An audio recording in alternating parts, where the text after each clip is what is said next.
London suburbs, quiet, respectable, and mostly filled with professionals who worship silence after 9 p.m.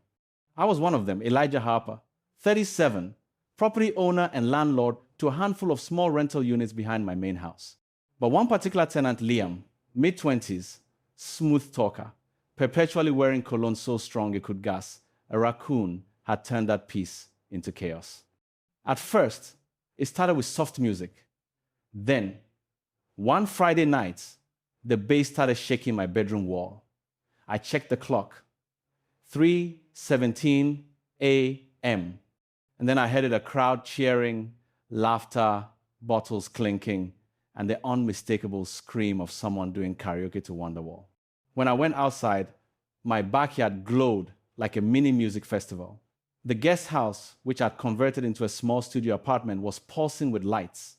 I could see shadows moving behind the curtains. When I knocked, Liam opened the door, shirtless, holding a red cup, and shouted, "Elijah, my man, come join us. I got your permission, remember?" Permission? I froze. I'd never approved anything. That was lie number one, and I made a note of it. The next morning, I confronted him. He rubbed his temples and said he didn't remember much, just a small get-together, he claimed. He promised it wouldn't happen again. That weekend, it happened again, and again, then on a Tuesday, then on a Wednesday. Every time I caught him, he had a new excuse. "It's my birthday, mate. My cousin's leaving town. We were celebrating a new job." By week 3, I realized this wasn't occasional partying. This was a side hustle. Neighbors complained. One woman said she saw strangers entering at 2 a.m. with backpacks and champagne. Another mentioned a hired DJ. When I checked my Ring camera footage, I saw cars pulling up every 20 minutes. People laughing, carrying in drinks and balloons. It wasn't a tenant's flat anymore. It was a nightclub. I demanded to see his tenancy agreement. He smugly said, "You said I could host guests. Remember? You gave verbal permission." No. What I'd said was, "You can have occasional guests, as long as it's not disruptive." He twisted that into an unlimited party pass. And he'd been telling everyone that the landlord's cool with it. That was the moment I decided if he wanted to play games, I'd play chess. I began a quiet investigation.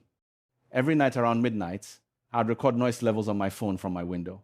I installed a discrete decibel meter in the hallway near his door legal, since it was in shared space. Within 3 days, I had proof consistent readings above 90 decibels. That's louder than city traffic. Then came my favorite discovery. Through open curtains one night, I saw a ring light, camera, and someone shouting, "Like and subscribe." He wasn't just partying. He was hosting live stream events, some kind of London After Dark vlog featuring exclusive house parties. He was profiting from my property. I didn't confront him. Instead, I acted chill. I even pretended to apologize. "Sorry, mate, maybe I overreacted. If you just keep it to weekends, I'm good." He grinned. I could almost see the smugness radiating off his teeth. He thought he'd won. That week, I secretly installed a motion-triggered indoor camera disguised as a fire alarm in the hallway outside his door, legally mine. It connected to my phone via Wi-Fi. The footage, dozens of strangers entering with alcohol and lights, some even charging entry fees at the door. He turned my guest house into a pop-up club. Now, eviction law in the UK is tricky. You can't just throw someone out overnight without cause. But there's one loophole: breach of tenancy due to subletting or commercial use. So I contacted my solicitor and began building a file noise. Reports, footage, neighbor complaints, timestamps, even a fake party invite. One of my friends got through Instagram. Yes, Liam was advertising. The solicitor said, if you can catch one more event, you have legal grounds to terminate. That's when I decided to catch it live. On a Friday, I sent Liam a polite text. "Just doing a quick inspection tomorrow morning. Want to make sure the plumbing's fine." He replied, "All good, bro. Come anytime." That same night, my cameras went wild, motion sensors lighting up, bass shaking my app notifications. He was doing it again.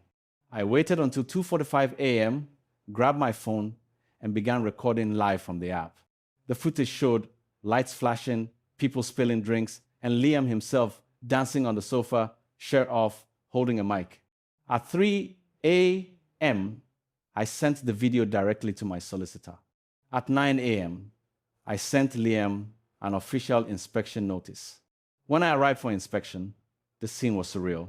The floor was sticky, beer cans everywhere, a faint smell of smoke and sweat. Liam stood there, trying to look casual, still wearing sunglasses indoors. "What's up, man? Place looks fine, right?" I smiled. "Yeah, looks perfect for a nightclub." I opened my laptop and showed him the night footage, him dancing, charging money at the door, even the live chat comments from his stream. This Airbnb goes hard. Landlord must be chill AF. His jaw dropped. Then I told him the final twist. "I've sent this to my solicitor and the council. You have 48 hours to vacate before I report commercial misuse." He tried to bluff, but his confidence melted like cheap wax. By the next evening, the music stopped. Cars stopped coming. When I checked the guest house, it was eerily quiet. He left behind garbage bags, beer cans, and a note that said, "Didn't mean to cause trouble, mate. Respect." The irony? 2 weeks later, I found clips of his guest house party series deleted from YouTube. Apparently, they'd been reported for privacy violations. And the cherry on top? My solicitor successfully billed him for property damages and cleanup, deducted from his deposits. A month later, I got an email from a local news blog titled, "Landlord Catches Party Tenant on Camera, Internet Cheers His Move." My video footage had gone mildly viral, shared on Reddit's threads like landlord stories, and justice served. People called me the ghost landlord because I caught the chaos without ever appearing in the footage. Sometimes revenge doesn't need yelling. It just needs timing, tech, and a silent witness. And in London, silence. Thank you for being here. If you enjoyed this, go watch the one on the left and don't forget to hit like and subscribe to the channel for more tales of triumph over injustice and a saga of ultimate revenge.